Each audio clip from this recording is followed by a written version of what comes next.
चाहते हैं। हरियाणा के मुख्यमंत्री, पूर्व मुख्यमंत्री श्री मनोहर लाल के बारे में और अब जो करंट में मुख्यमंत्री श्री नायब सिंह सैनी के बारे में कि वहां पर फेयर सिलेक्शन है।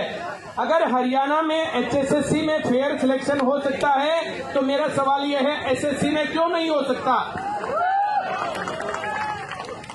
नीयत जब होगी ना कि हाँ सुधार होना चाहिए और ये नीयत बच्चों में होनी चाहिए और बच्चों की जो कमेटी बनती है उसके अंदर होनी चाहिए और जो बच्चों को पढ़ाने वाले टीचर हैं, जिन टीचर्स की एक आवाज के ऊपर यहाँ पर बच्चे आते हैं, अगर इस बात के अंदर चूक रहती तो फिर कुछ होगा नहीं। लाठीचार्ज हुआ, हंगामा हुआ, पॉडकास्ट हुए, रोड शो हुए, सारा काम हुआ, फाइनली रिजल्ट कुछ भी नहीं आया। अब एडिक्विटी टेस्ट लेगा या जो कोई और टेस्ट लेगा, इस बात से हमारा क्या लेना देना भाई। हम लोग तो बस इतनी बात चाहते हैं कि पेपर टाइम पर हो जाए, पेपर लेने वाली एजेंसी सही हो। अगर ऑनलाइन लैब में सही पेपर नहीं हो पा रहा तो फिजिकल पेपर क्यों नहीं ले लेते और फिजिकल पेपर लेकर के सही तरीके से काम कर लो। सरकार को जहां पर चूक दिख रही है वो चूक दिखनी चाहिए। अब वो चूक दिखाने का तरीका यहाँ पर सिर्फ रामलीला मैदान में आकर के हम लोग बात कर लेंगे, कुछ लोग इंटेलिजेंस के रिपोर्ट बना करके वहाँ भेज देंगे, उस रिपोर्ट को एक तरफ रख दिया जाएगा, कुछ उसका असर होने वाला नहीं है।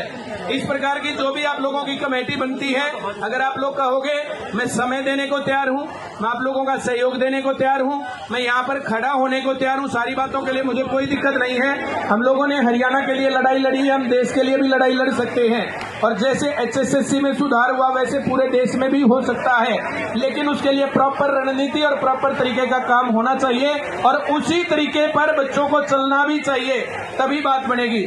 मैं इस मंच से इतनी ही बातें कहता हूं। जितने भी लोग इसके संयोजक हैं, जितने लोग भी यहाँ साथ दे रहे हैं, सभी लोगों का मैं दिल की गहराइयों से जो है धन्यवाद करता हूं। आप सभी लोग यहाँ पर बातें सुन रहे हो, आप लोगों का भी स्वागत करता हूं। लेकिन मुझे इस आंदोलन के लड़ने के रास्ते में कुछ गड़बड़ दिख रही है।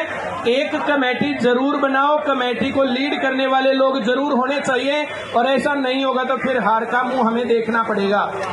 बहुत लंबी लड़ाई हमें नहीं लड़नी चाहिए, हमें छोटी छोटी टुकड़ों में तोड़ तोड़ करके लड़ाई लड़नी चाहिए। हरियाणा में हम लोगों ने ऐसा किया, जब गड़बड़ हुई तभी प्रोटेस्ट, जब गड़बड़ हुई तभी प्रोटेस्ट। हम लोग लगातार कंटिन्यूअस नहीं बैठे। बच्चों के लिए लगातार कंटिन्यूअस बैठना और बहुत लंबी संख्या मैनेज करना थोड़ा सा मुश्किल काम हो जाएगा।